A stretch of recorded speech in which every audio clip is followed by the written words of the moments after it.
శ్రీ గణనాయక విఘ్న వినాయక సిద్ధి వినాయక బుద్ధి వినాయక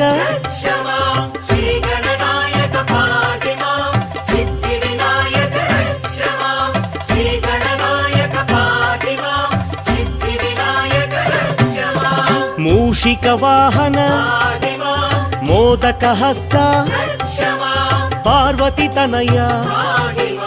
పాప విమోచన